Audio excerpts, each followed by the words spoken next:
Empezamos. Ok, vamos. En 5, 4, 3, 2, 1. Adelante, por favor.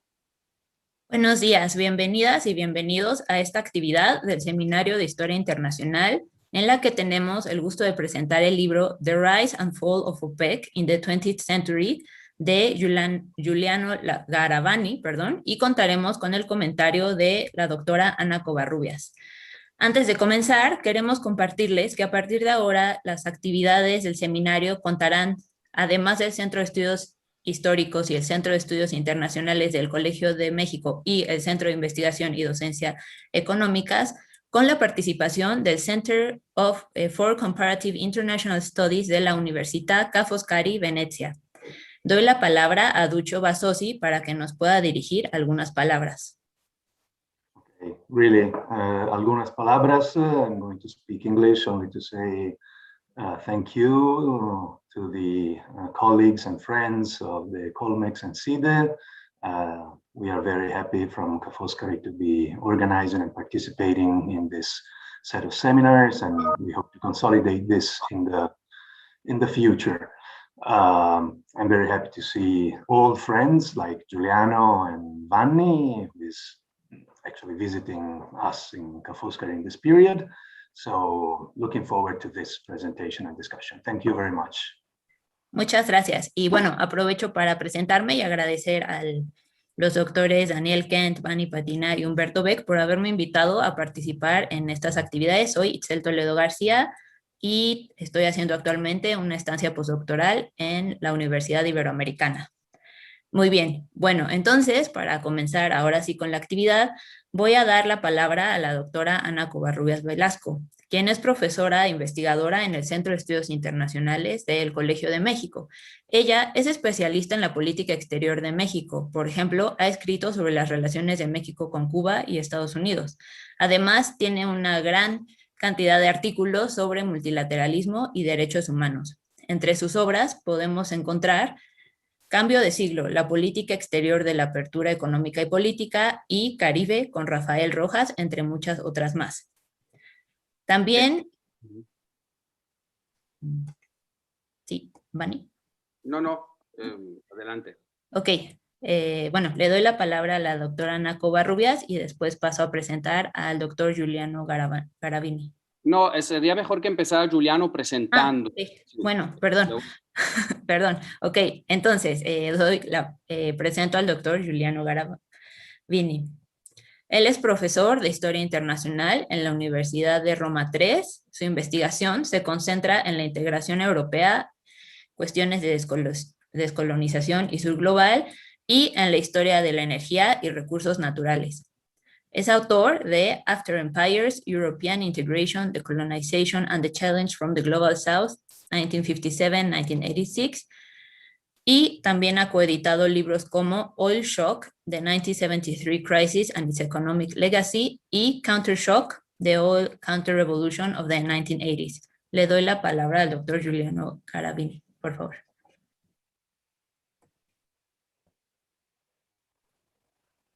Okay.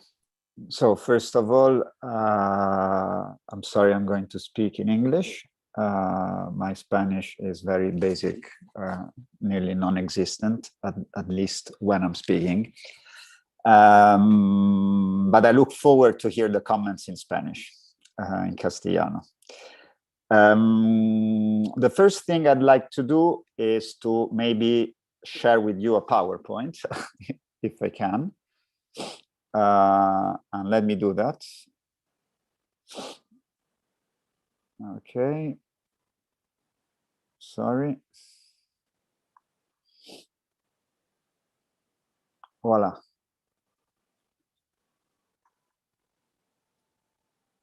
Just tell me if you can see it. It's fine. Yes. Yeah? Okay.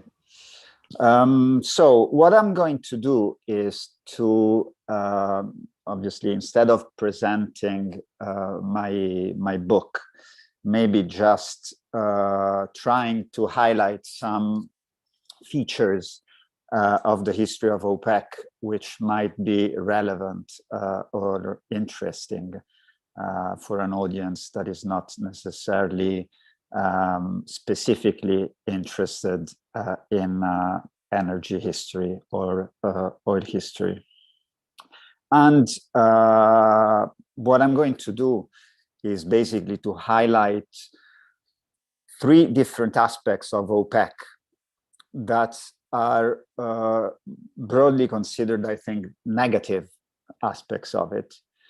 And I will try to underline how these aspects can actually be perceived in a different light if you think about them, some more. Basically, these 3 aspects explain something about both about the world we're living in and about, if you will, Western perceptions about the world we're living in. And also, to a certain extent, they can offer some solutions to some of the problems that we are facing in these days, especially concerning the so-called ecological crisis. So I hope that I will convince you that at least some of this is interesting, even though it might be right or wrong. So the first of these negative aspects of OPEC is the fact that whenever we talk about OPEC, we think about the idea of a cartel. In fact, basically, whenever you read on a newspaper or you listen on TV something referring to OPEC, it's called the oil cartel. And if you Google, even now, oil cartel, you will basically only find images of OPEC. Not only that, normally you find images of these kind of people, of Arab oil sheikhs, often with sunglasses or driving expensive cars. And generally speaking, obviously, nobody likes cartels, and Arab oil sheikhs have quite a negative image worldwide. So that's a negative, one of the first negative ideas that comes to your mind or to the mind of many of the readers in the world when they think about OPEC. But of course, if you look through the book and you know something about OPEC, you know that when this organization, the Organization of the Petroleum Exporting Countries, was born in Baghdad in 1960, just last year, there was the 60th anniversary of the birth of OPEC. OPEC was not a cartel. Actually, it was born to face what was, in fact, a cartel. And this was the cartel. It was a group of 7 or 8 international oil companies, mostly Anglo-American. That, when we were in 1960, basically controlled all of the oil that was exported in the world outside of the United States and the Soviet Union. And on top here, you have the image of the board of one of these international oil companies, British Petroleum, in 1959. As you can see, all quite old white men that obviously lived their life at the time when Great Britain was the most important colonial empire in the world. That was basically the cartel. These kind of companies, these kind of white, quite old men.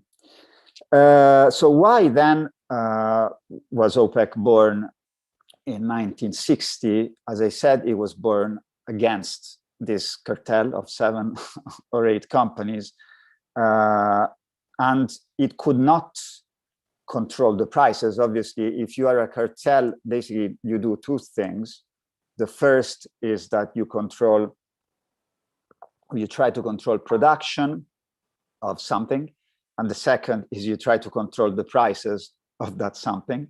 And the countries that formed OPEC could not control the prices and the quantities of the oil that was produced in their countries.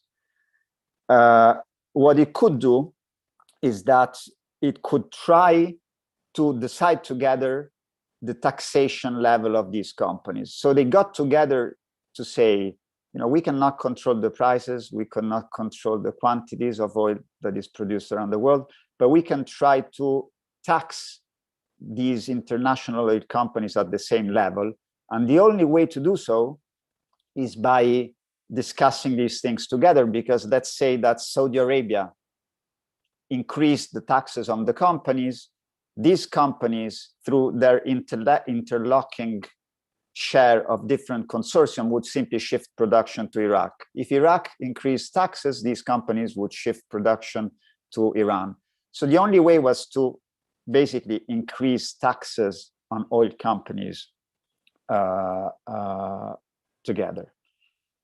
But what was the nature of this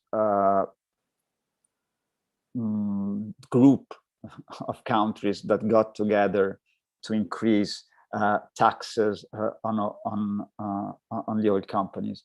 Obviously, these were countries. Here you find basically the dates when they joined OPEC. The one that say 1960s were the founders of the organization. These countries were very different. Obviously, they were they had different political regimes, ranging from Saudi Arabia, absolute monarchy, to Venezuela in 1960, a democracy. They had different languages. There were all different kinds of religions. They were part of different military alliances. Iraq at the time was an anti-imperialist country that was kind of verging on sympathizing with the Soviet Union. Saudi Arabia and Iran were strong allies of the United States. Obviously, it was not an Arab organization.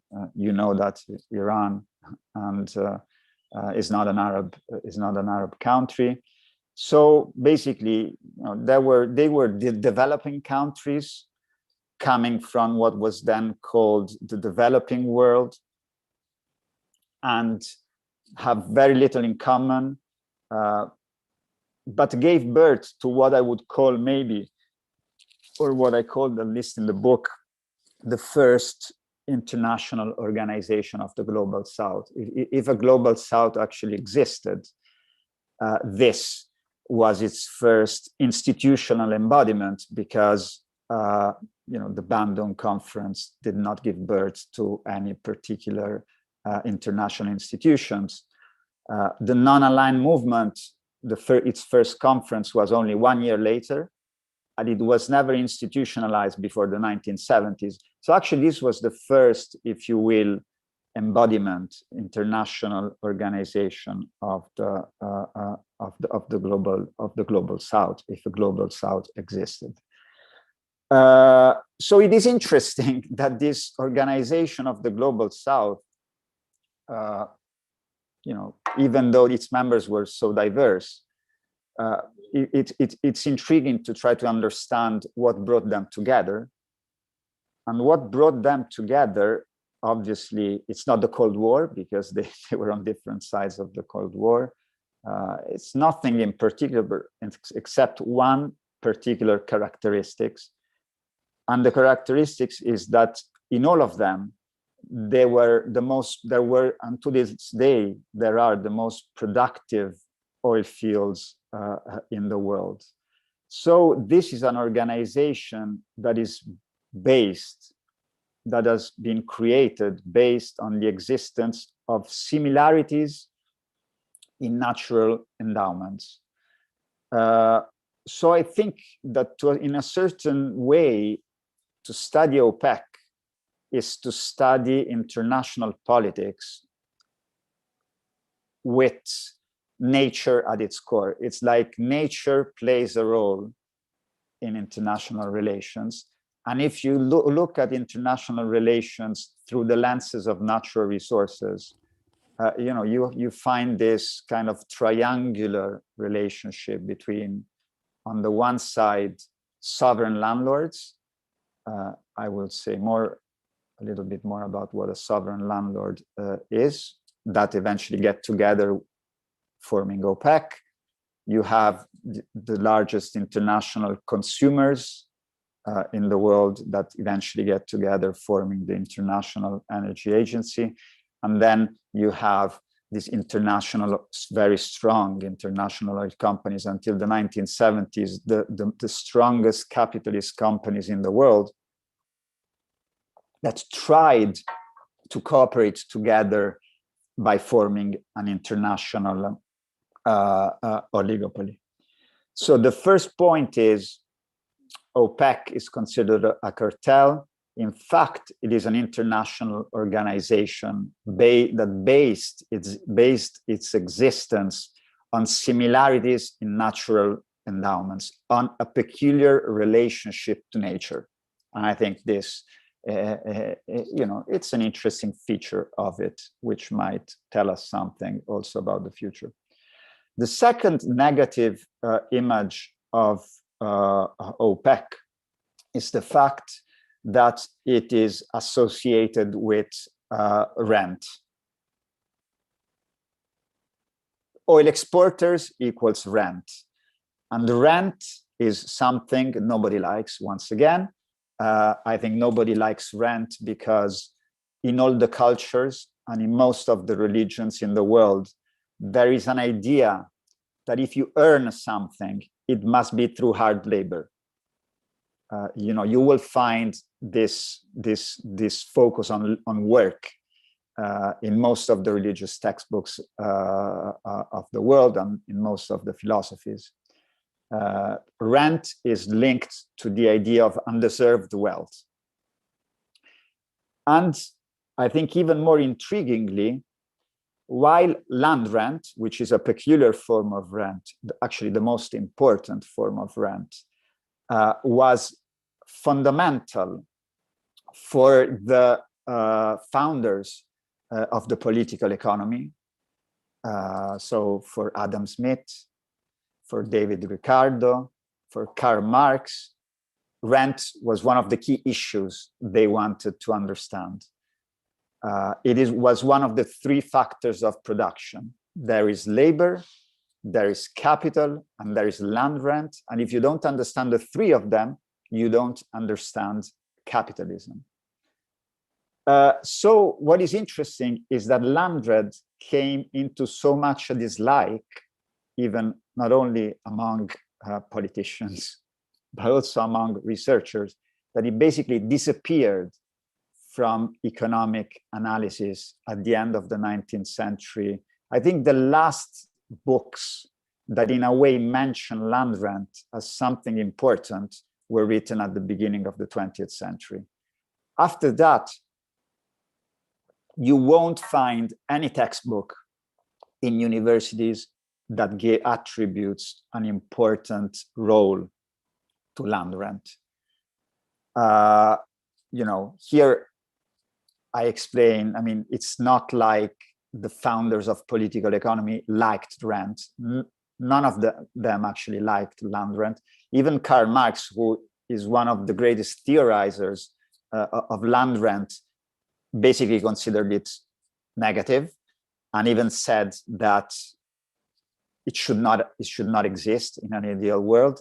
He says, even in an entire society, a nation, or all simultaneously existing societies taken together are not the owners of the earth. So he didn't like land rent by a private landowner, but he thought that even land rent for a sovereign landlord was wrong, because the only thing you could do is to preserve the earth for future generations. On the other hand, if you study OPEC, you understand that even if it doesn't exist in the textbooks of economics, even if it's never mentioned in the newspapers, land rent exists and plays a huge role when it comes to natural resources. And if you want to explain this, I just focus on Abu Dhabi because I've been working in Abu Dhabi for 4 years at New York University. If you want to explain how a small village with less than 500 inhabitants that used to move during the summer from the sea to the desert because it was too warm, so basically there was nobody living in Abu Dhabi during the summer, was transformed into one of the capitalist hubs of the world today. The only way to explain this is through the huge importance of land rent in the international economics of the 20th century to this day. The problem is that it doesn't figure in the statistics of the IMF, of the World Bank, because they blend together. But this is another discourse we can maybe deepen next. They confuse together capital with land rent. They think that this huge wealth derives from the oil industry as a capitalist industry, but it does not derive from capital investments. It derives from it's a manifestation of an international land rent. So what is OPEC? Once again, rent is crucial for OPEC. OPEC is an organization of sovereign landlords that absorb this international land rent. And in a certain way, by doing this, even though some might find it unpleasant, they actually play a redistributive role.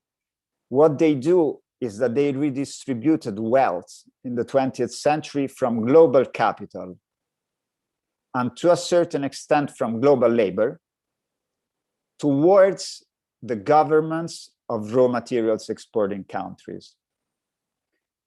So this might be considered regressive, but if you look at the world, as many as doing now, through the lens of ecological colonialism, so the fact that in order to understand the world we're living in, we have to understand that the resources of richer countries are compensated higher compared to those of the lower income regions, meaning that if you look here, basically richer countries have absorb a huge quantity of raw materials, natural resources, and energy from lower income countries. So if you look at the world, not only in terms of trade balances of prices, but in the terms of ecological equal or unequal trade, the fact by defending land rent, oil exporters were also trying to redistribute wealth in a more equal way.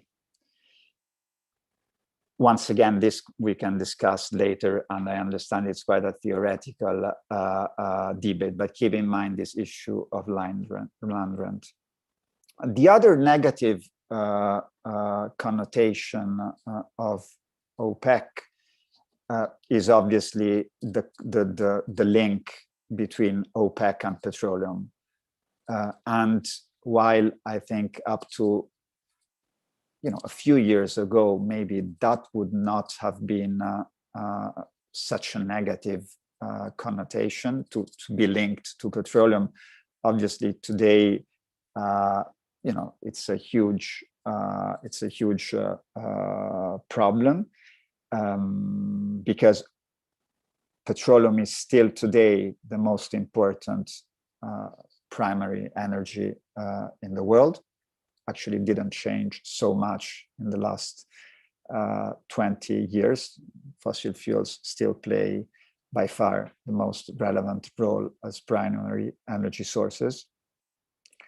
And they are responsible for most of the anthropogenic increase in greenhouse gases. And since we are now thinking about going through to net zero growth of greenhouse gases in 2050, obviously oil exporters are the enemy of this massive ecological change that we have to endure in the next 30 years. I would like to emphasize that basically what we are planning to do is to change in 30 years an energy system that has been built in 2 centuries. So it's a massive problem, and obviously oil exporters are perceived as the enemy, and they perceive themselves as a problem. Here I gave you an example of the national oil company of Norway, Statoil, that changed its name to Equinor because it is ashamed of having anything to do with oil. And I wouldn't be surprised if Pemex decides to change its name with something that is less directly linked to petroleum. Okay, so this is a negative thing about OPEC. But then, on the other hand, if we are looking through to a world in which we have to reduce CO2 emissions, we also have to think that the first time that we had a reduction of CO2 emissions and the reduction in the use of fossil fuels was actually in 1973 with the oil shock.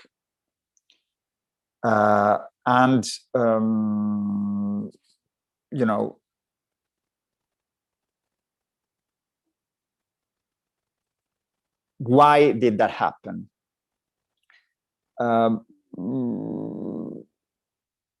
So we had so OPEC played a role in that first decline in CO2 emissions. In December 1973, took a decision to increase by 4 times the price of oil, and here you have in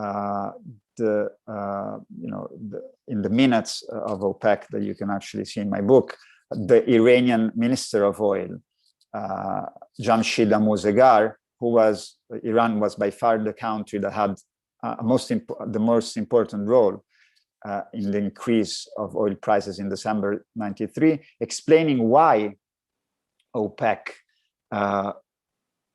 decided to increase prices.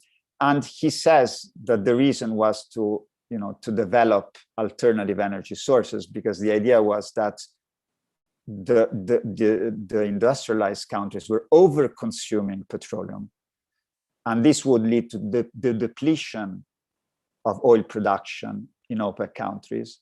So actually OPEC should have incentivized the recourse, the investments in alternative energy sources. So the prices of petroleum should have been brought to the same level to the prices of alternative energy sources to facilitate their use. And you have other key figures in the history of petroleum that actually advocated more or less at the same time. This is Juan Pablo Pérez Alfonso, who was the Minister of Oil of Venezuela for a very long time. He is considered one of the 2 most important persons to create OPEC. And very soon after the oil shock of 1973, he thought that the only thing that Venezuela could do was to drastically reduce oil production and to establish the roof on the oil rent, because what he thought is that if oil exporting countries were flooded by this huge amount of wealth, their economy would be destroyed. And I have highlighted this to say that even though we might not think about this necessarily in the first place, the thinking of many of the people that work in the oil sector was very complex. And it included at times both the willingness to control oil production.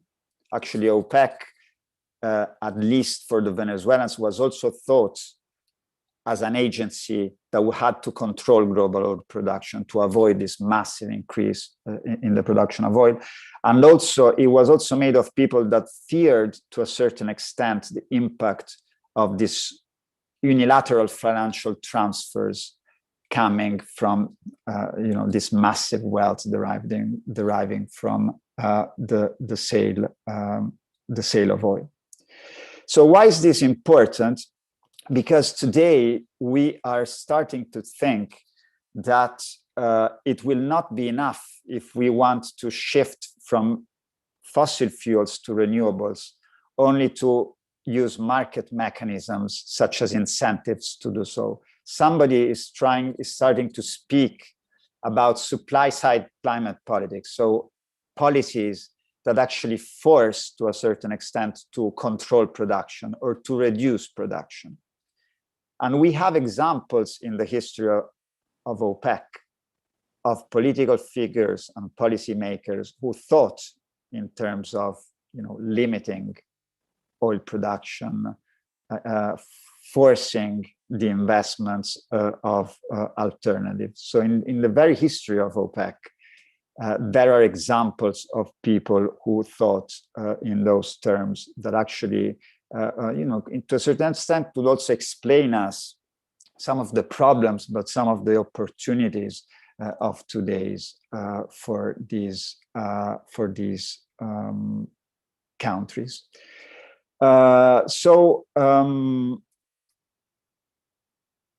Finally, and linked to the to why I'm arguing that to understand these things about OPEC, could also be relevant to the world we're entering. If we will be moving towards an economy that is less reliant on fossil fuels, we will not be moving towards an economy that is less reliant on natural resources. Renewable energies use massive amounts of diverse natural resources and mineral resources. Here, this is a graph from the latest report of the International Energy Agency that has just issued a report on how to move towards a net zero CO2 emissions world. And they themselves highlight that the production of many minerals that are useful for the low carbon economy is even more concentrated than the production of oil. So you see, this is the amount, the percentage that the three top countries have in the extraction and production of some minerals. And you can see that in copper or in cobalt or in lithium, the production is even more concentrated than in oil. So just to conclude, I would like to add that all the issues we were talking about,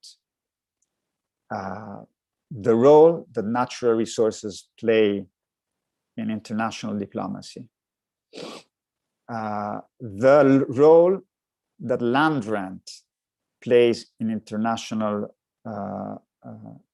economics, and the role that mineral resources play in different energy systems, and the way these mineral resources are managed both on a national and at an international level it's not going to disappear. They're going to remain key problems in international diplomacy, also when we will shift to a low carbon economy, also when OPEC as an organization will be less relevant. And with that, I hope I've just highlighted some very broad questions, and I'll leave the floor to the Q&A and our conversation. Thank you. Muchas gracias, doctor Giuliano Garavini. Le doy la palabra a la doctora Ana Covarrubias, que va a hacer algunos comentarios. Muchas gracias. Muchas gracias, Itzel. Bueno, primero que nada quiero agradecer a los coordinadores del seminario por haberme invitado a leer este libro y a comentarlo. Debo decir que cuando Vani me lo propuso un poco como que me dio miedo porque yo no conozco el tema ni de OPEP ni de energía y creo que no le voy a hacer justicia al libro porque es un libro muy, muy rico, pero bueno, lo vi como una oportunidad de aprender sobre el tema. Yo tenía miedo de que fuera a ser algo muy técnico, muy especializado, pero para mi gran sorpresa fue algo distinto. Así que muchísimas gracias a los coordinadores por haberme obligado a leer el libro y aprender sobre estos temas. Mi presentación será breve, voy a discutir nada más tres temas o tres ámbitos que yo creo que hay que resaltar mucho en el libro. El primero es decir que el libro es un recorrido por países, por regiones, por épocas y por temas, ¿no? Y estos temas, como ya bien lo dijo Giuliano en su presentación, son tanto internos como de política exterior, como de política internacional, desarrollo, crecimiento, regímenes políticos, políticas exteriores, relaciones económicas internacionales y algo que desde luego es muy notorio que le gusta mucho al autor, que es el tercer mundo, ¿no? El tercer mundo como este actor que influye en la política internacional. El segundo punto es la pregunta esencial, bueno, lo que yo creo que es la pregunta esencial del libro, que es ¿por qué cooperan los estados? ¿No? ¿Qué pasa? ¿Qué hay ahí para que los estados decidan cooperar? Y esto es una de las grandes preguntas de las relaciones internacionales. Espero no meterme mucho en la jerga teórica que tenemos sobre el tema, pero es desde luego una de las preguntas muy, muy importantes. El mismo autor lo menciona en el libro, sobre todo a partir de los 70, con todas las teorías de la interdependencia, las críticas al realismo político, etc. Y finalmente voy a acabar con una preguntita o un comentario muy, muy breve, que es un cierto optimismo que yo veo en el autor sobre la OPEP y la fe en el tercer mundo o sur global, ¿no? Pero eso será nada más a manera casi de provocación. Así que bueno, empiezo con la primera parte, que es este recorrido por regiones, países, épocas y temas. Lo primero que me gustaría decir es que el libro no es en realidad una historia de la OPEP. Son muchas historias, algunas de ellas vinculadas, otras no tanto. Son historias internacionales y son historias nacionales, pero que atrapan al lector, ¿no? Es una lectura muy atractiva. El lector queda atrapado en esta lectura y es un poco como una novela. Hay muchos actores, hay muchas historias que se encuentran o no. Tiene un clímax que es justamente cuando el tercer mundo adquiere ese protagonismo y actúa a su favor, que es 1973, ya lo mencionaré un poquito más adelante. En este momento el tercer mundo actúa y tiene influencia en la política internacional. Y es muy obvio el interés del autor en la actuación de este tercer mundo, que parece tan importante como la misma historia de la OPEP. En general, es la historia de cómo estos países con grandes yacimientos de petróleo se emancipan en primer lugar de las compañías extranjeras que manejaban este recurso y después esto se va a ir acompañando de más historias conforme se van desarrollando de manera distinta.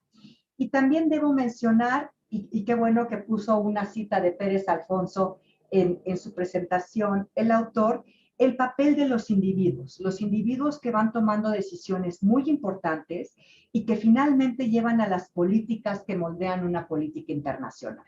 Y en este libro, si lo vemos como una novela, también nos familiarizamos con los personajes, con Yamani, con Pérez Alfonso, con Tariq y con muchos otros nombres que no puedo repetir porque son nombres árabes que se me dificultan un poco, pero uno incluso llega a gustar de algunos individuos y a no querer a otros individuos. Entonces también allí el libro atrae al lector. El libro es una historia constante de la dificultad de que un grupo de países muy distintos, como ya lo dijo Juliano,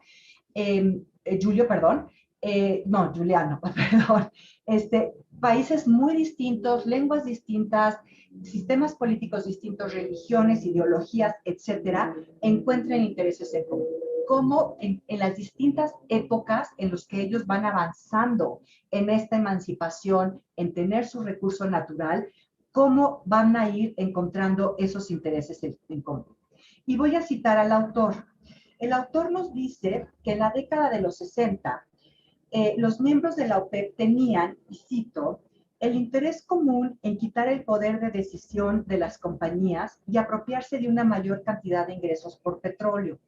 En los años 70, los petroestados ya tenían control sobre su industria petrolera y sus líderes debían reconciliar la extracción de recursos naturales con la construcción de la nación y pensar cómo manejar el mercado internacional del petróleo, donde tenían un papel clave. Digamos, esto es como el inicio. Ya los 80 van a ser otra cosa, lo voy a mencionar un poquito más adelante. Aquí acaba la cita, pero sí quiero subrayar también esta idea de la relevancia del mercado. Aquí vamos a encontrarnos en el libro el mercado de quienes ponen los precios y el mercado de los consumidores. Y esto también se va a volver en una dinámica muy importante en la política y en la economía internacional. En los años 80 es más difícil encontrar intereses en común por muchas razones. El surgimiento de otros petroestados, la dificultad entre los miembros de la OPEP, los conflictos que tienen, como la guerra entre Irán e Irak, en los años 90 era la invasión a Kuwait, por ejemplo, y en los 80 el ataque frontal contra la OPEP por parte de Estados Unidos, principalmente de Reagan, y de Gran Bretaña, principalmente de Margaret Thatcher. Así pues, la pregunta clave es, ¿cuáles son esos intereses en común que llevan a los países de la OPEP tan distintos a cooperar? Y de esto hablaré un poquito más adelante. En cuanto al recorrido por países y regiones, por obvias razones, predominan los países del Medio Oriente y esta región como tal. Pero también conocemos mucho de Venezuela y su papel principal en los 60, al inicio de la OPEP, Indonesia y países africanos. El recorrido por las épocas es fascinante, pues sin verlo podemos ver los cambios en cada uno de los países miembros de la OPEP. Y la foto que pone de Abu Dhabi creo que es muy reveladora. Desde el inicio de lo que llamaríamos el desarrollo hasta el neoliberalismo. En el caso del Medio Oriente como región, el libro también es una historia del conflicto árabe-israelí. Nos recuerda las guerras del 67 y del 73 con gran detalle y cómo esto influyó en la acción colectiva de la OPEP dominada por los países árabes. Es una lectura muy atractiva para ir recordando alianzas y contraalianzas en la región, en la Guerra Fría, como ya lo dijo, no todo el mundo estaba del mismo lado, la paz entre Israel y Egipto, la guerra Irán-Irak, etcétera, etcétera. Hay dos temas que me gustaría destacar, de los cuales también ya mencionó algo en su presentación. En el libro podemos ver colonialismo, soberanía, desarrollo, la relación norte-sur, la Guerra Fría, el fin de la Guerra Fría, pero creo que hay dos muy específicos que vale la pena destacar. El primero se refiere al shock petrolero. Y aquí el autor es muy insistente en que debemos entender bien qué es eso del shock petrolero. Él nos dice que hay una revolución de precios que siguió al embargo. No es el embargo y la caída en la producción, sino es esa revolución de precios que después se va a encontrar con una contrarrevolución en los años 80. El embargo y el aumento de precios tuvieron un impacto psicológico y económico en los consumidores. Eso también es muy interesante en Europa Occidental, en Estados Unidos y en Japón, porque descubrieron que son muy vulnerables a shocks externos que vienen del tercer mundo. Y esto también creo que es clave en el libro. La situación fue radicalmente distinta en los años 80, con el petróleo de Gran Bretaña, de Noruega, de otros países también, en donde cuando el autor habla, como ya lo mencionaba, de una contrarrevolución de precios. Y el otro tema que creo que es muy importante destacar en el libro, ya lo mencionó Giuliano en su presentación, y es la OPEC como cártel o no cártel, ¿no? Y al principio, aquí me disculpo por ser un poco repetitiva, lo que nos dice muy al principio del libro es no fue un cártel originalmente, pues no controlaban directamente ni la producción ni los precios del petróleo. Era una organización de países soberanos creada específicamente justamente para contrabalancear al cártel de las compañías que les imponía una gobernanza en el sector petrolero. Y la foto que nos presentó creo que también es muy evidente y habla por sí misma. Sin embargo, empezaría a convertirse en un cártel en los años 80, cuando se encuentra enfrentando un mercado de compradores y nuevos petroestados. Fue por una decisión estratégica de Arabia Saudita que esto sucedió. Se aprobó un techo colectivo de producción aceptando reducirla, pero no pudo actuar como un cártel, pues varios actores no estaban de acuerdo con que la OPEP decidiera unilateralmente precios y niveles de producción. Aquí hay que recordar el ataque frontal de Reagan y de Thatcher, ¿no? Que cambian también las políticas del consumo y se diversifican estrategias. Y es muy interesante en el libro las citas que pone tanto de Reagan, pero sobre todo de Thatcher y del ministro de Energía de Gran Bretaña en contra de la OPEP, ¿no? Cómo la OPEP se vuelve en los años 80 un enemigo y hay que combatirla con todo lo que se puede. Paso ahora a mi segundo punto. ¿Por qué cooperan los estados? Parece una pregunta sumamente básica, sumamente sencilla en relaciones internacionales. La respuesta inicial puede ser igualmente fácil, porque está en su interés. Cuando esté en su interés, estados diferentes, similares o como sea, cooperan. Nos dice el autor, y aquí lo cito, la historia de la OPEP prueba que no hay contradicción inherente entre la defensa de los intereses nacionales, ¿no? El papel de Estados-nación como salvaguarda para los derechos y el bienestar de sus ciudadanos y de sus recursos naturales, y la cooperación con otros países para llegar a acuerdos y compromisos potencialmente benéficos para todos. Fin de la cita. Todavía sigo citando al autor. Lo que reúne a países tan distintos, o lo que los reunió, fue su posición como exportadores de un recurso primario, la cantidad de este recurso, no nada más tenerlo, ¿no? Y la voluntad de enfrentar a las presiones externas que los moldeaba y pesaba mucho en una industria clave y fuente de ingresos. Y yo aquí lo que añadiría, a fin de la cita, es que esto se dio ciertamente sí, pero en un contexto muy especial, ¿no?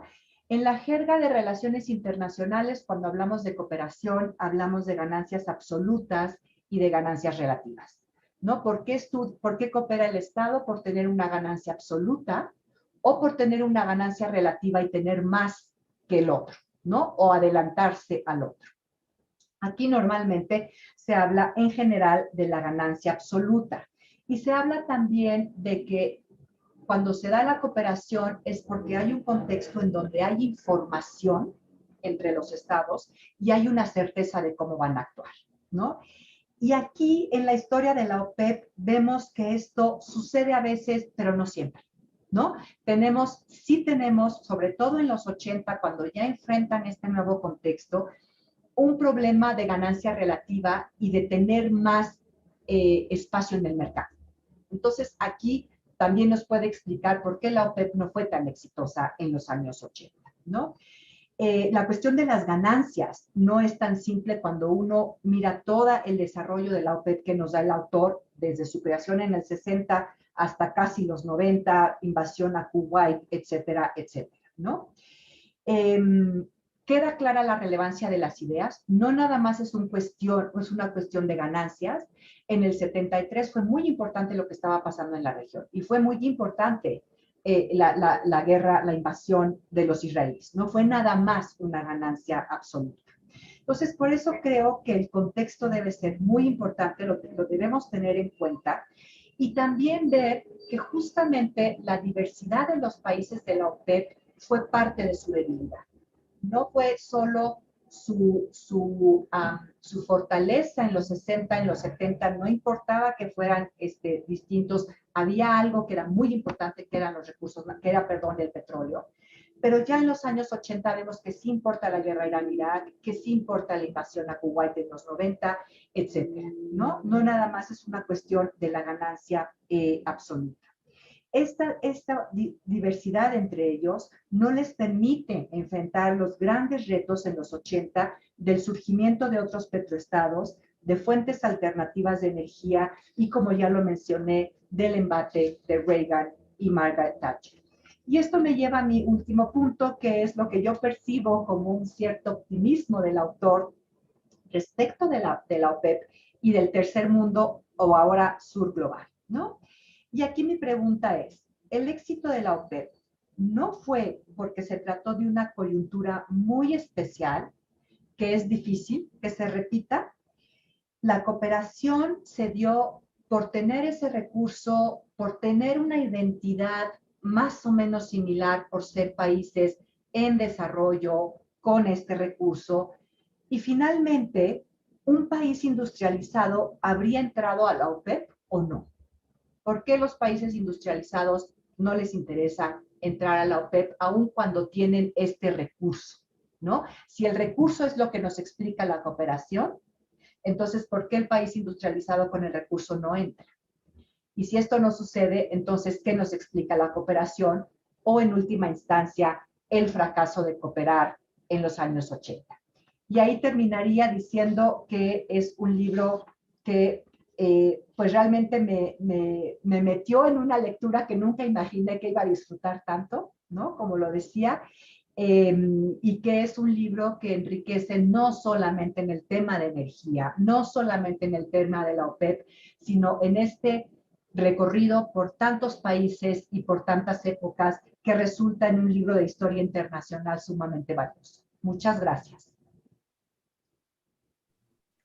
Muchas gracias, doctora Covarrubias. Le daré la palabra al doctor Giuliano Garavini para lo que le quiera contestar a la doctora Covarrubias y después ya abriremos a preguntas de público general. Entonces, bueno, quienes quieran, por favor, vayan escribiendo sus preguntas y ya las vamos apuntando. Gracias.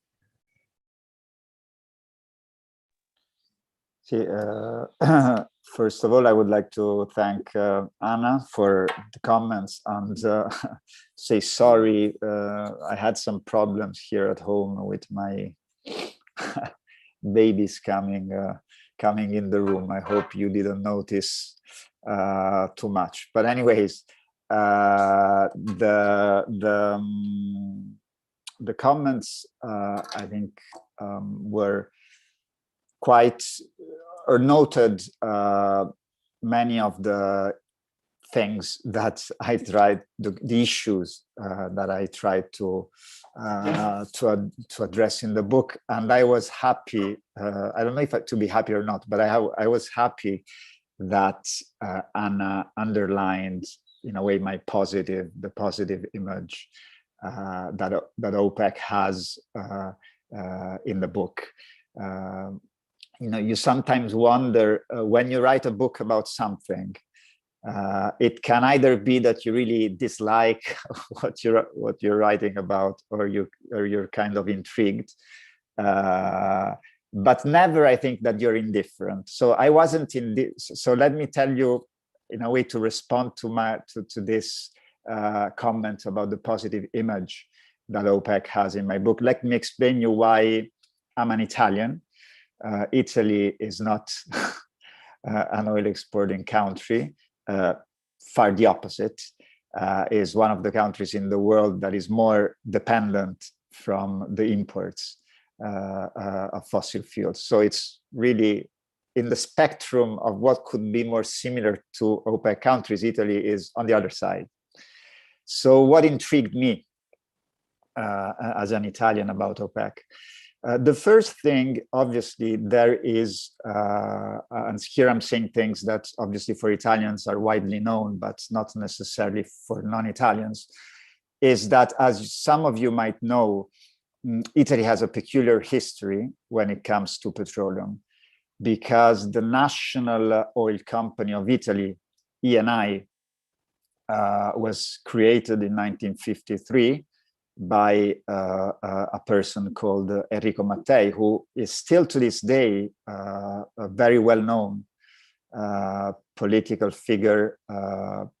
Also, in a way, the Italian National Oil Company is an embodiment of the success of the, maybe the key embodiment of the success of the entrepreneurial state in Italy, of the state acting as an entrepreneur.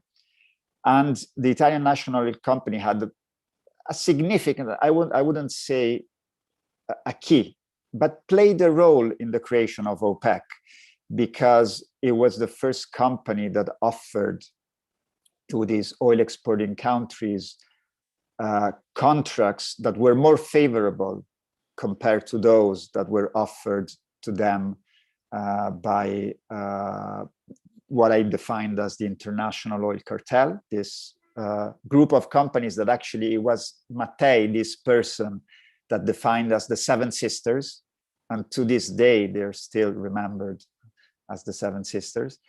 And Eni also offered its research department to OPEC to help them with the negotiations of the first, of the first negotiations of OPEC, which were on technical issues, but were quite important issues. So that's the first reason why it's linked to the past of Italy. It's not the present of Italy. Italy, the National Oil Company of Italy doesn't play that role anymore.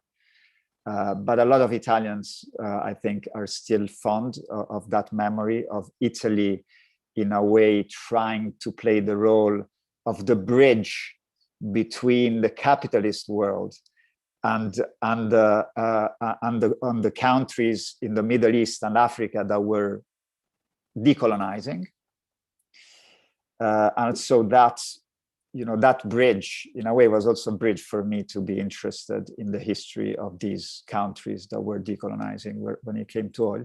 But maybe as this was probably the first reason why I thought, that's an interesting story to write about OPEC. But the second reason, it's environment. I don't know, from your comments, it's pretty clear that the environmental issue didn't come across as a key issue that was present in the book. And I think it's fair enough. It probably should have come more across. But I think, more or less along the lines that I was trying to explain before, we don't have examples in the world of institutions that tried to reduce, control, limit the extraction of fossil fuels, except two institutions. The first is the Texas Railroad Commission in the United States.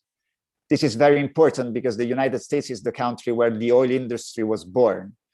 And we forget that for 100 years nearly, the United States was not about the free market, but was all about controlling the oil sector, even controlling production and prices. And then we had OPEC as another organization which acted to a certain extent. It didn't really succeed in limiting production, but it at least discussed controlling production of fossil fuels. And since today we know that that is one of the key, if not the key, environmental issue of the world, I think to study an organization that at least tried to do it is interesting. I think that's the positive aspect of it. That's why I have a positive vision to a certain extent of the history of OPEC, because it tried to play an environmental role for a lot of different reasons. I'm not saying that all those politicians that I mentioned were environmentalists. They had their own interest. What was their own interest to play also an environmental role? The fact that they were landlords. That's why I argue that it's important to know that land rent exists in international economy. If you understand that a landlord has a different interest to the capitalist company, the capitalist company, it wants to go there, produce as much as it can, pay as least as possible taxes, and sell whatever it produces. But the landlord, it doesn't have necessarily to be an environmentalist, but it needs to preserve the natural resources for the future generations. Maybe, I mean, I'm not saying that the king of Saudi Arabia necessarily thinks in those terms, but it is forced in one way or the other to give a stronger role to the preservation of natural resources compared to an oil multinational. And so that's interesting because, as I said, this problem will be the same for cobalt. It's a huge problem of international relations. Then obviously, I think, and I'll end with this, so we will have hopefully some space also for other questions. You underlined fairly enough the diversity of these countries. I must admit that before studying OPEC, I studied for quite a long time the European Community, which is now the European Union. And there was always the same problem also in conferences. And the problem is there really a foreign policy of the European Community / European Union, or in reality what we're thinking about is the foreign policy of different nation states that are members of the European Union? So it's what we define as the foreign policy of the European Union actually does not exist, and it's the combination of these different interests of the national governments that we should focus on. And as I studied OPEC, once again, it's the same problem. Is there really a foreign policy of OPEC, or is there a foreign policy, or the interests of those countries are too diverse, and that's what we should look on. Let me underline one thing that maybe doesn't come across in the book.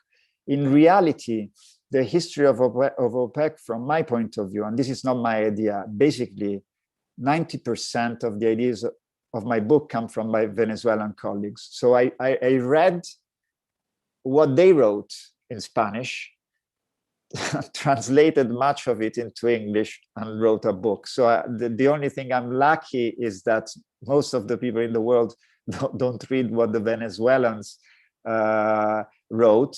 But they are by far among the most clever people that have researched about oil, about the history of oil in their country, about the international oil market. So we have two OPECs. There is a first OPEC, which really, I think with huge success, I would argue, blended together the interests of the different nation states that were its members. And it did so from before 1960. So even before the creation of OPEC, these countries were engaging into a conversation to try to coordinate their international oil policies. And it was hugely successful until the middle of the 1970s. So strangely enough, the very moment in which OPEC was most widely known in the world, the oil shock of 1973, is also the moment where OPEC became weaker. Why did it become weaker? And this is a story maybe also in Mexico. You know more than Italians or citizens of other countries. the story is nationalization. Once all of the countries that are members of OPEC, independently from being pro-American or progressive, so-called, as they were called as Algeria, nationalized the oil industry, what happened is that they created national oil companies that were in charge of the oil policy of these countries. So the governments of these countries, and I hope I don't get confused, or that I don't confuse you, but the governments of these countries, they don't have to face anymore a foreign enemy. Before, they had a foreign enemy. The foreign enemy was the international oil companies that were producing oil within their territory. And it was easy to cooperate against this, let's say, foreign enemy. Once all of these countries created their own national oil companies, then it was all more difficult to cooperate, because these national oil companies, to a certain extent, have, you know, an interest in competing with the national oil companies of the other OPEC countries.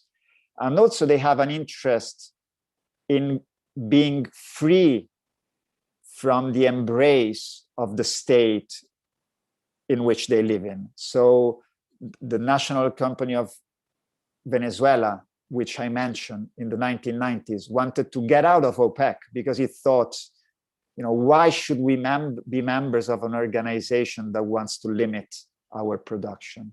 Why should we abide by the rules of the Venezuelan state? There is a bureaucracy of people in the ministries that they know anything about oil, and they want to tell us what to do. So once the national oil companies emerged as key actors, it became more difficult for OPEC governments to coordinate their policies. And in fact, OPEC after the 1970s basically only discussed, you know, more or less prices, but never really discussed oil policy, something it did before. It never discussed, you know, key problems of oil, of the oil industry, the depletion. How fast should we go in depleting the fields? They never discussed the environmental aspect of oil extraction, what kind of techniques to use or what kind of techniques not to use. They never discussed the taxation level. They never decided together, how much should we tax our national oil companies? Should we, you know, find a common position on that? So it became more difficult for OPEC countries actually to find, you know, a common policy in the oil market. And it became even more difficult because there was, as you argued before, the emergence of other oil producers. The last problem you raised, you know, allow me a very brief response, is because it's an intriguing question. What, you know, why should a country become a member of what makes the difference in becoming a member of OPEC or not? I think what you implied is, why did Mexico? We had a thesis actually discussed at the Colegio de Mexico exactly on that topic. You know, why did Mexico not join OPEC? Why did Norway not join OPEC? You know, to a certain extent, and at certain times, why did Great Britain not join OPEC? And all of these countries were countries in which, when they became net oil exporters, obviously that's a key issue. Now, why does the United States not join OPEC? Because even though it is a huge oil producer, it is still the second most important oil exporter in the world after China. So, you know, that's in order to be a member of OPEC, you have to be a net exporter. Otherwise, your interests are not clearly on the side of the landlords. Your interests risk of being on the side of the consumers. So in all of these countries like Mexico, Great Britain, Norway, there was a debate on whether or not to join OPEC. But eventually, you know, I think there were, on the one hand, economic aspects, on the other political aspects, on the other hand, cultural aspects that made the elites of those countries decide on not joining. The economic aspects are, for example, how important is the oil industry compared to the GDP of the country, and how important is the oil industry in generating income for the state.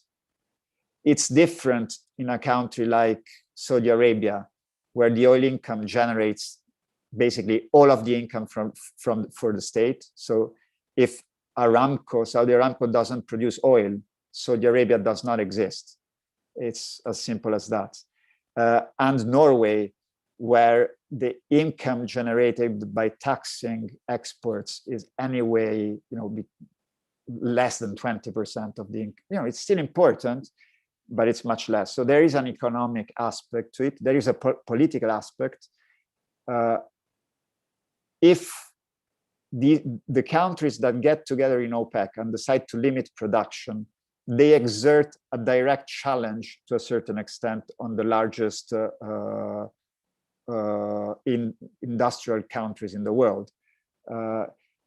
You could argue that it is contradictory for a country like Norway to belong to NATO and at the same time to belong to OPEC, to be perceived as an actor that could potentially enact policies that run counter to the interest of organizations such as, the OECD or NATO, to which Norway belongs.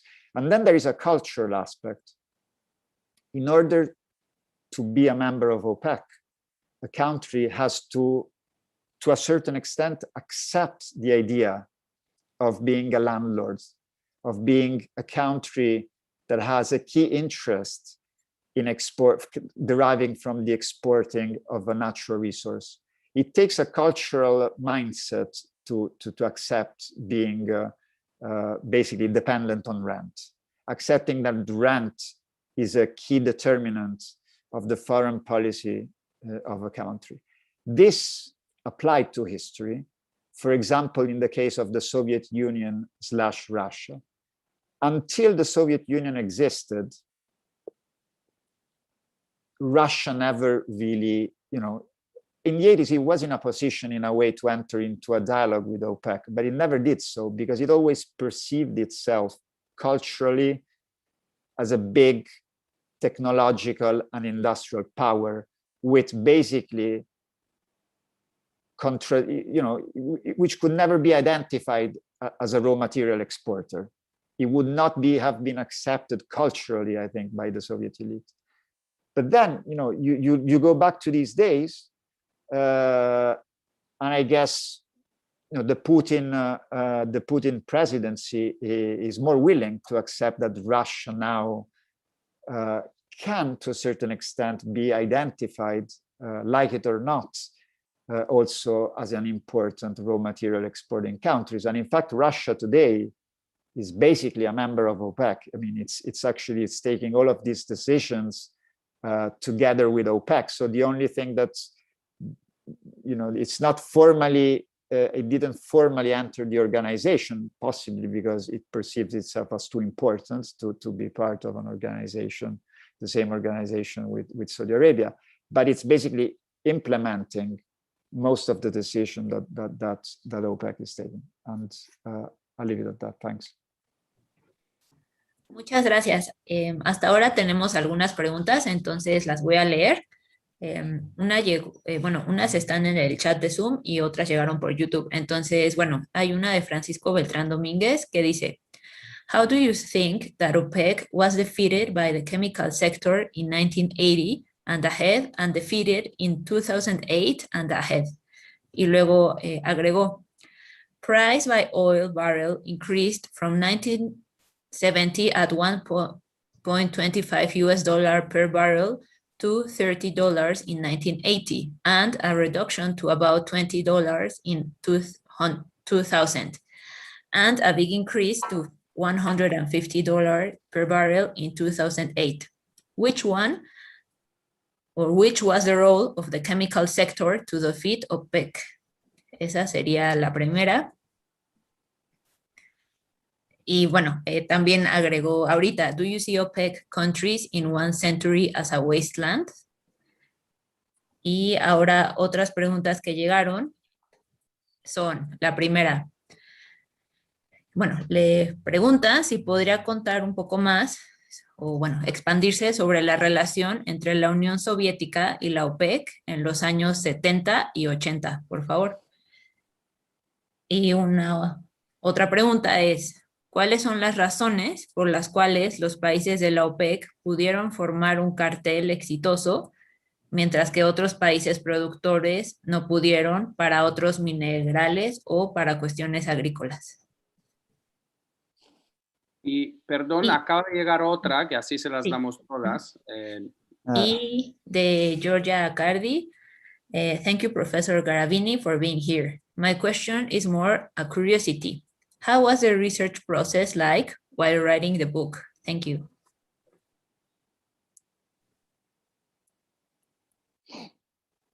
Okay.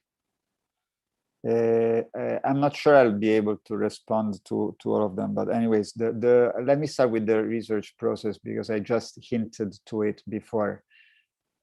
So as I said, because this might be useful maybe for other students, as I said, the curiosity, I had this curiosity deriving from having read about ENI, the role of petroleum, but also I was intrigued by the story of the oil shock in 1973.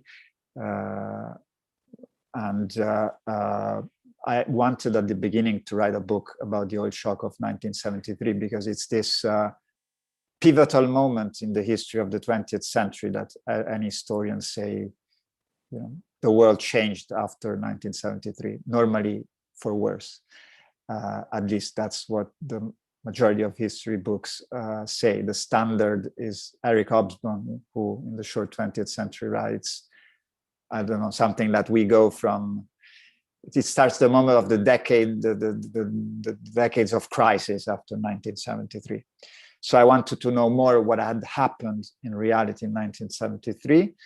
And I started, in a way, reviewing that moment as not so much actually, with the hindsight today, you could argue that that was the occasion, 1973, to shift a development model from one based mostly on fossil fuels to one based on low carbon energy. And that if we had implemented some of the suggestions coming from OPEC countries, but also from many leaders of the times who argued, you know, we had to reduce consumerism, we had to shift to public transport, and so on and so forth, the world will be much better today. So I actually have a positive vision of what happened in 1973, or at least what could have happened in 1973. But while I was researching about this, and I went to Venezuela, I discovered one person, and I think everybody who reads about the history of oil should read him. His name is, I will type it down, Bernard Mommer. He's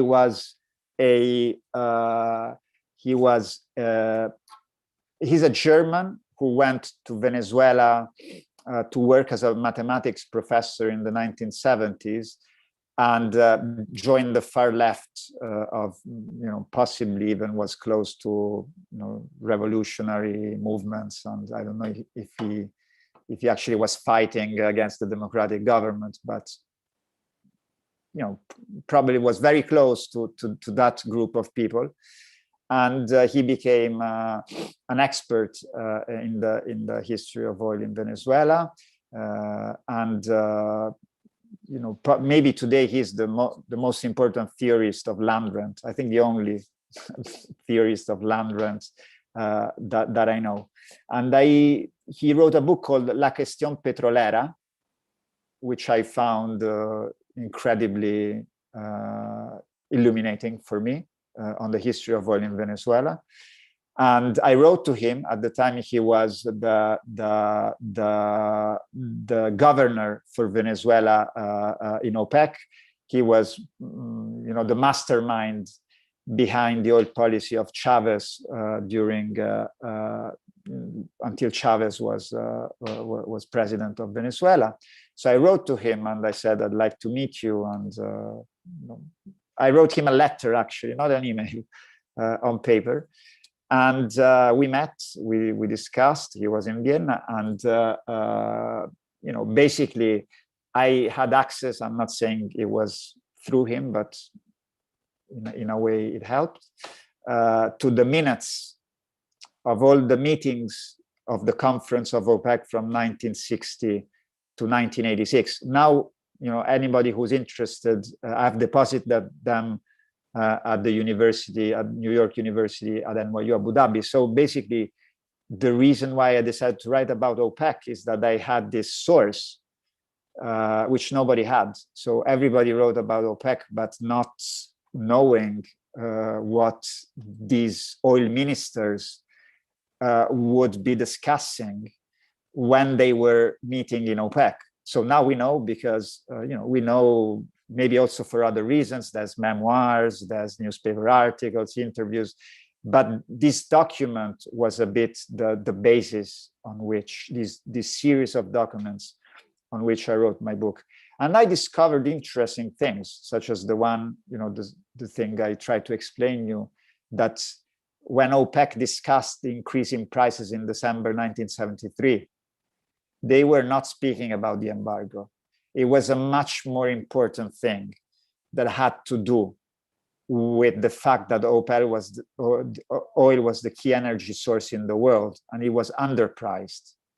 And they wanted to set a price that was fairer to the importance of that natural resource in the world.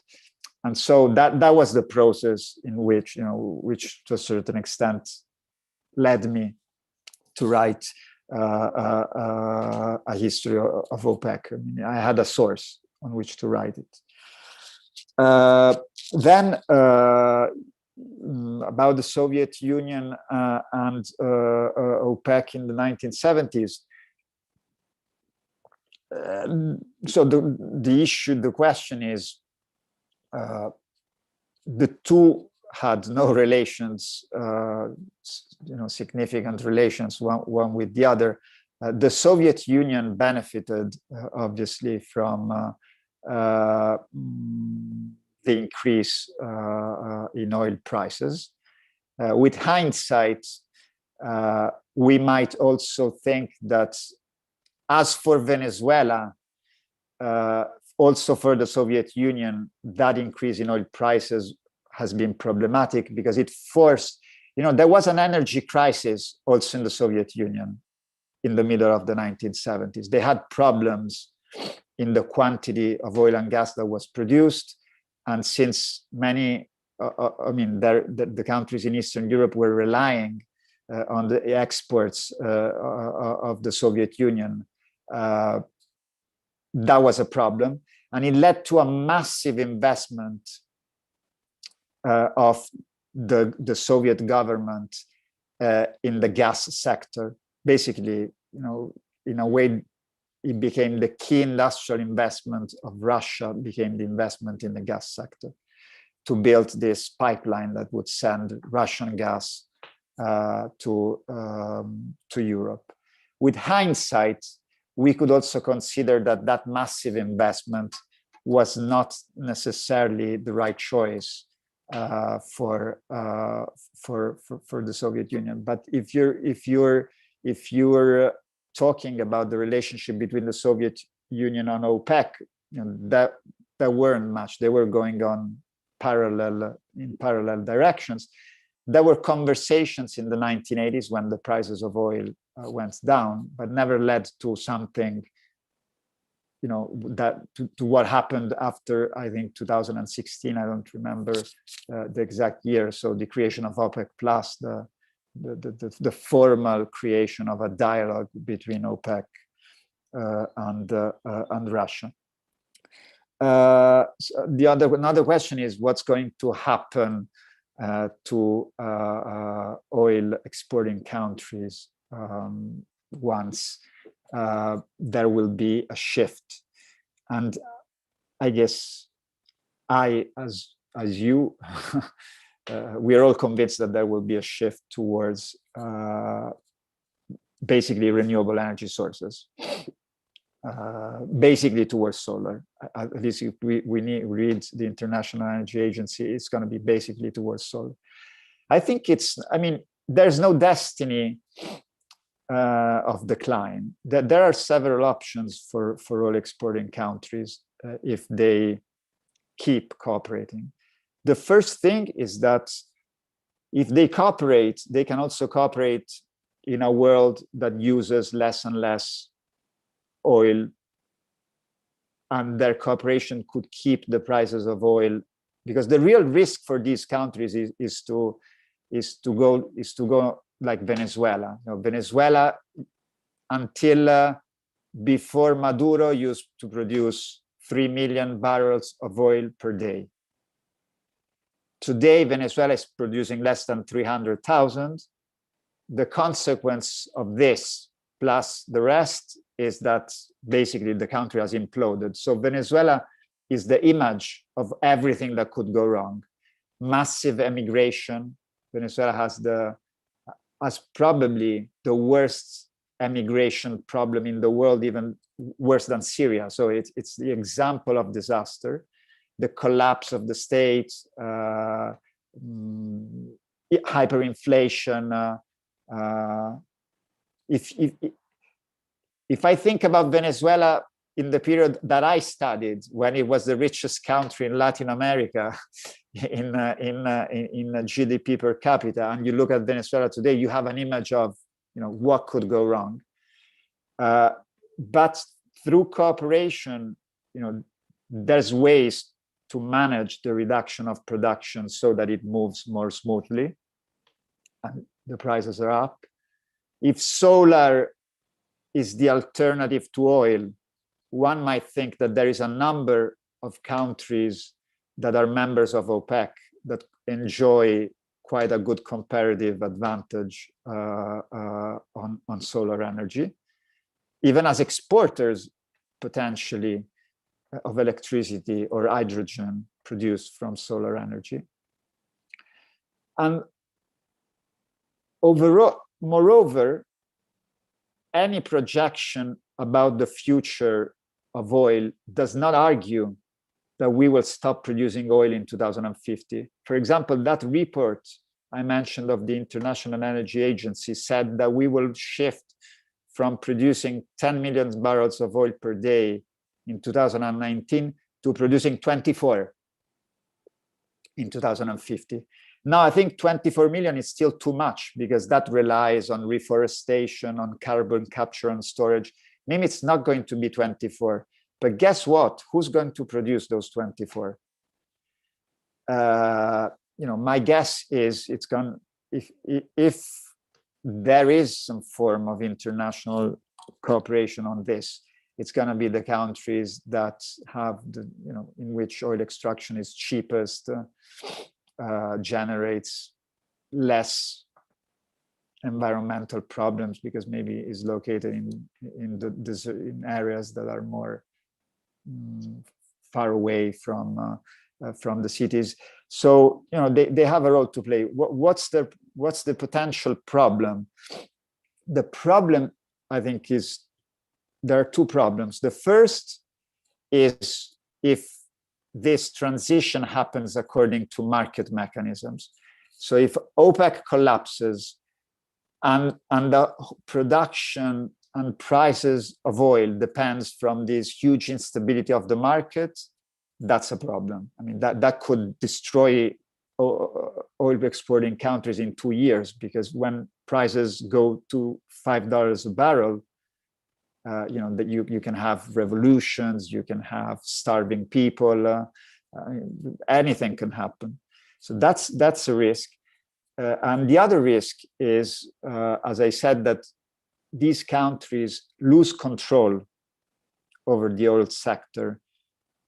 And in a way, we have hints of this also in the case of Saudi Arabia. Saudi Arabia has decided to move in the direction of kind of privatizing the largest national oil company, Saudi Aramco. They sold a small percentage of it. If Saudi Aramco behaves as a private commercial actor, then it will be very hard for it to respect the rules set by OPEC or to cooperate with other oil exporting countries. And then, that could generate competition, overproduction, and prices could go down, whatever. So there's a lot of risks, but there maybe are also some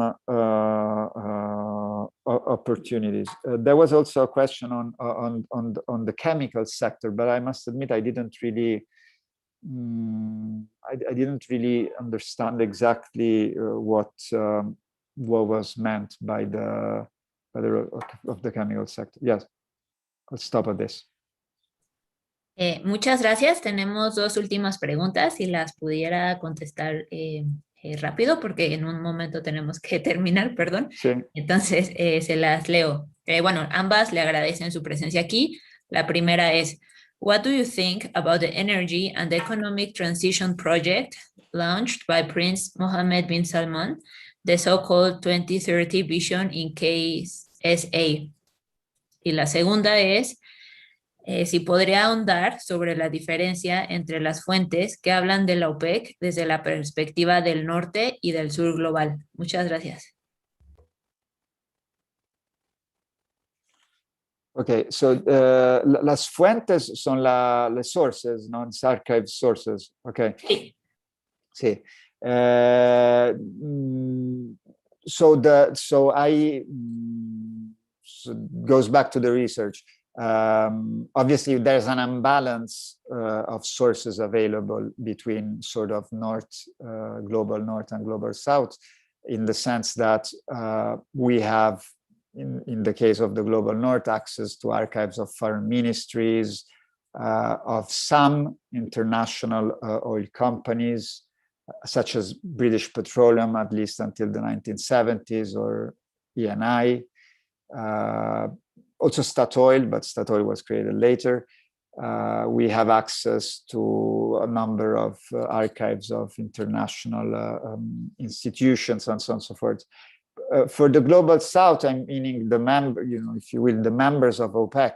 There's the archives of Venezuela are available if you can go there.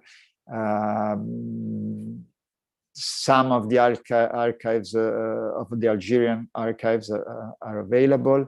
I think it is possible with some degree of adventure to look into the archives of Nigeria, even though I didn't manage to do so.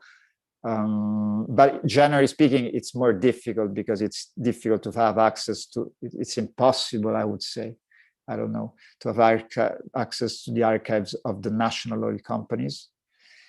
And it's very difficult in many of the countries of the Middle East to have access to the archives of the governments or of the oil ministries. But I mean, one has to take his chances and try to do so. And on the policy of Mohammed bin Salman, I don't know. I mean, one would have to be very specific, in the sense one would have to know, apart from the brochures which say things, one would have to get specific on what he's actually doing. If you read Bernard Mommer, actually not only him, you will understand that it's impossible to translate an international land rent into a productive investment. And you cannot do so rapidly. So in a nutshell, you cannot build with an international land rent and hyper-modern, environmentally friendly city as Mohammed bin Salman wants to do in the middle of nowhere. It's theoretically impossible. This is what, when Venezuela got this huge amount of funds from the oil revolution, and decided on a plan called La Gran Venezuela, to create new industries, new, you know, to now create cooperatives, agricultural cooperatives, and so on. Pérez Alfonso called it Plan de Destrucción Nacional. What was the reason? Because if you try to translate a massive amount of unilateral financial transfer, which is the money that these countries are getting, into productive investments, you have to do it so very slowly. If you do it too fast, you're squandering the resources of your countries. If you want to follow a good example, maybe it's the example of Norway. The Norwegians have decided that all the money that is generated from oil exports, it's not used in their economy. It's isolated in a sovereign wealth fund. And then from that sovereign wealth fund, they just get a small amount of money each year that basically is the average value of the investment, so 4% a year.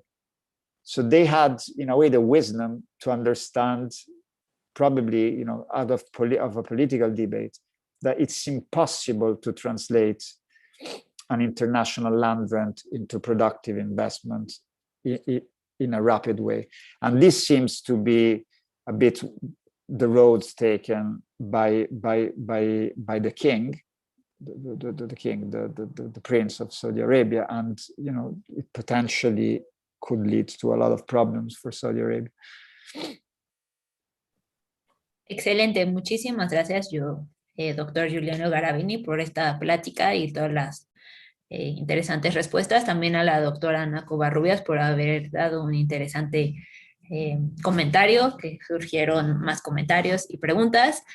Pues eso sería todo por hoy. Gracias a todas y todas por asistir y pues que tengan muy bonito fin de semana. Muchas gracias a todos. Gracias. Chao. Gracias. Ciao Giuliano, ciao Anna. Ciao Vanni, ciao Duccio, ciao Anna, gracias. Ciao. Ciao Isel.